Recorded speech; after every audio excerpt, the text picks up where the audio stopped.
Hello, everybody, and welcome to Professional Insights brought to you by the National Referral Network.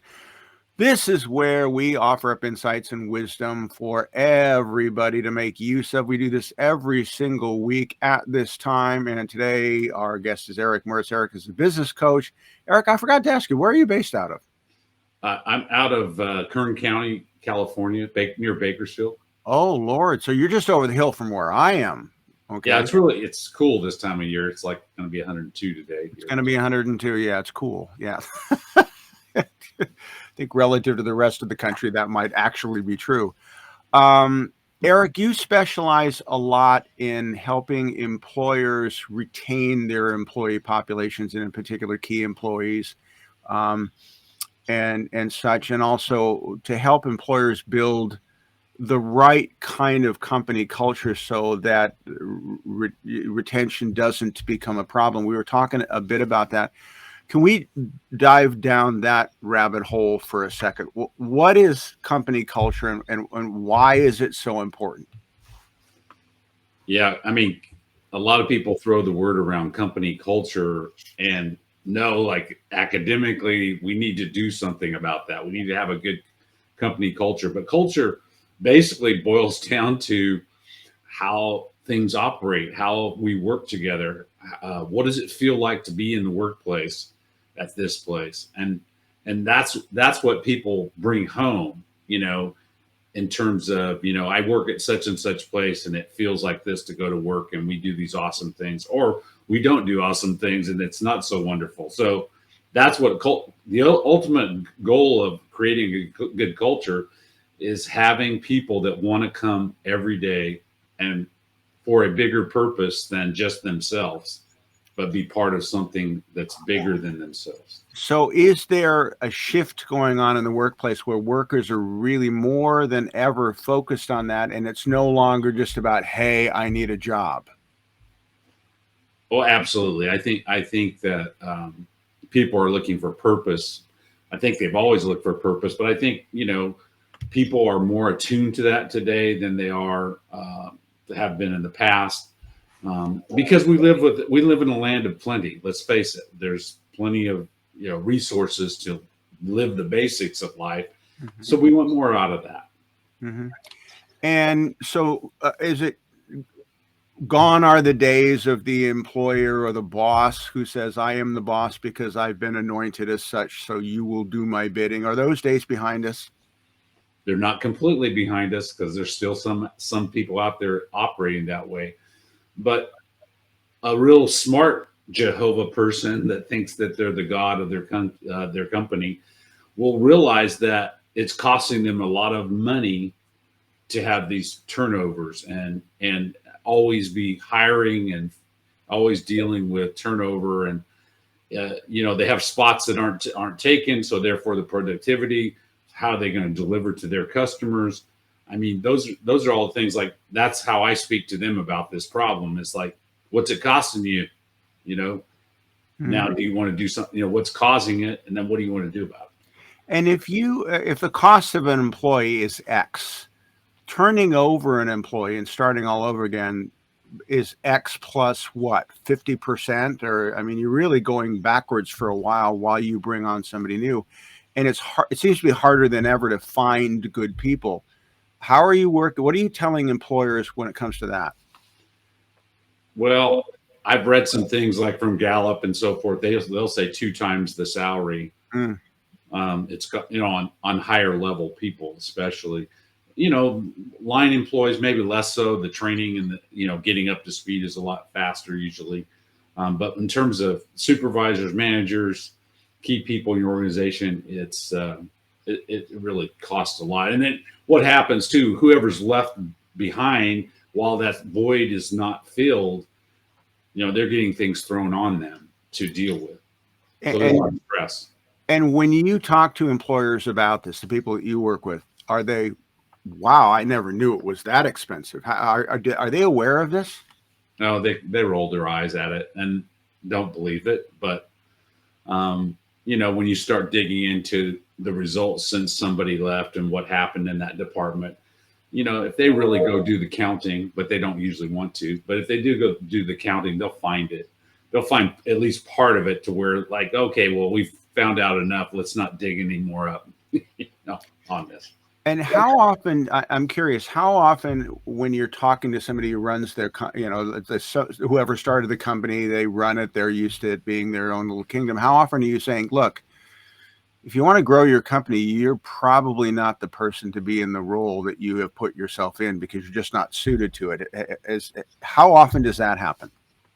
That doesn't happen a lot, but it does happen. But what I try to do is say, come, bring on some people that can partner with you to fix those problems. Instead of them trying to. It's just like I'm not a plumber, and I better not tear anything out underneath my sink, or we're going to have a problem at my house that I'm really going to have to pay a lot of more money to fix after I messed it up. So I would say bring in some professional people or some managers of people. Maybe they need to go back to some basics. And when I say that, I mean, like, what is their vision for where they want to go as a company? What are their values as a company, their core values?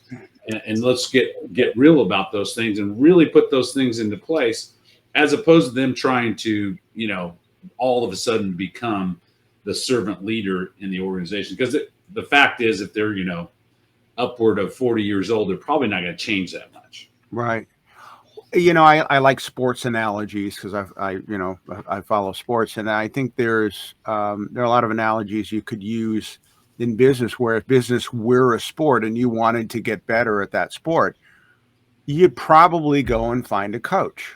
Okay. You'd go and find somebody who knows more about, whether it's golf or tennis or whatever it is. You probably go and find somebody to teach you what you don't know. Okay. You are a business coach, meaning you are that person that teaches business owners and works with them regarding what they don't know. How receptive are they initially to the coaching that you provide, and ultimately, what kind of results are you aiming for? If you had to put a number on it, I'd probably say if I talked to 10 CEOs today, I might have one that was receptive today. Wow. I might have 2 or 3 that say, yeah, let's continue this conversation. The others will say, well, I'm okay. Because it's just like, okay, I might have a few issues in my life that I need to deal with.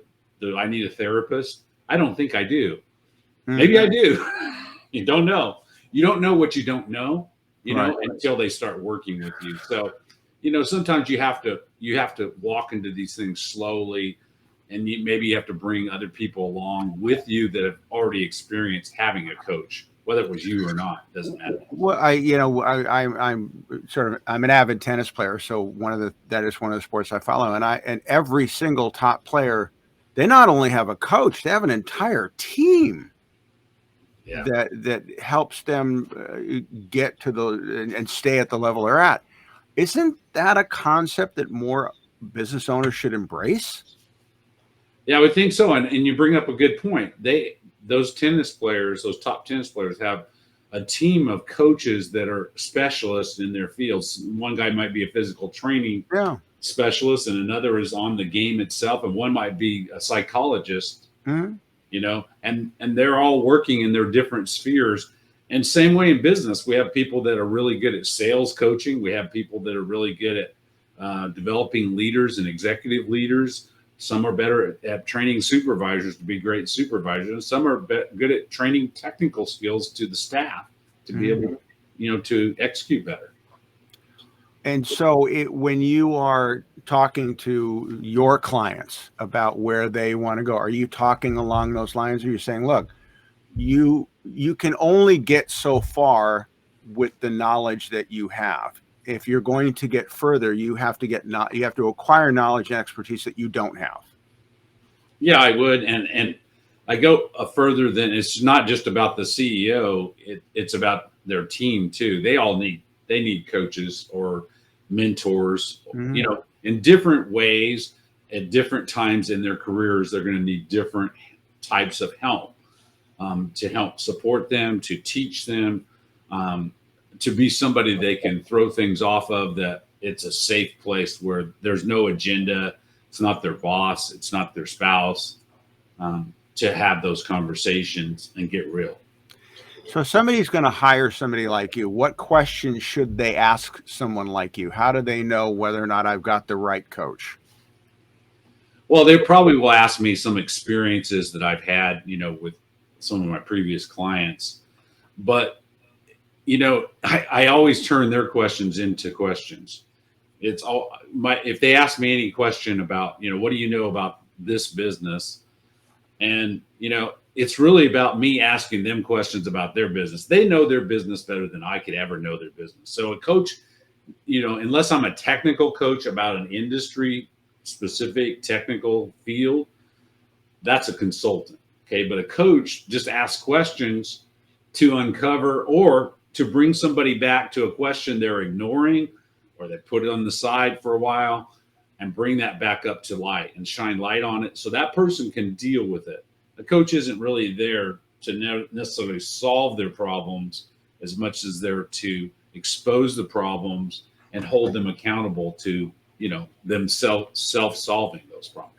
So is it fair to say that if athletes need coaches, that business owners need coaches in the same way, and maybe this is a concept more business owners should embrace? Oh, definitely. I mean, there's no question that the level of engagement of people working on their business versus in their business, especially small business owners, they're so busy running their business. They're just missing lots of things and possibilities of potential profits because they just don't have the focus or the energy for it. So what a coach does is make them take a step back and really look at things. It's a basic process of analysis, and then setting up a plan and moving forward, and then holding them to that plan. And your job is to just coach them to the next thing, to the next thing, to the next thing, to the next thing, and also get a buy-in amongst them, their team, and slowly that's where the culture changes begin to occur. Yeah, I mean, there's different aspects of the business. Of course, there's building the culture. There's also executing on what we're delivering, products or services. But all of that is intertwined, really back to what I said originally about is clearly articulating the vision and having a way to communicate that to the team, Mm-hmm. and those values that we're going to use to drive the execution of that. That's where the culture is going to change, and that's where the results are going to change, because when people get on board, you better get out of the way because they're going to be flying. As we wrap up here, this is of course brought to you, put on or sponsored by the National Referral Network, and the network, as you are certainly and we're all aware of, is just it's a whole bunch of professionals all linking arms together for the sake of solving problems for common clients. It's that idea of the rising tide raising all ships. How has your membership of the network helped your business, and how do you see it as a resource tool going forward? Well, being a part of the National Referral Network enables me to come into a client and a discussion with a team of experts that do what I don't do. And having that, knowing that, even just going in gives me a lot of confidence, because I'm not going to feel like I walk into something, whoa, I don't know how to handle this, and then think I can try to figure out how to do it. I don't have to, because I can just call on my network to help me. So that's a big thing walking in the door. And are you finding, as you mention that to your clients, that they are seeing you maybe a little bit differently? Like, oh, Eric isn't just my coach. He's also looking around other corners and wanting to solve other problems. Therefore, he's my guy.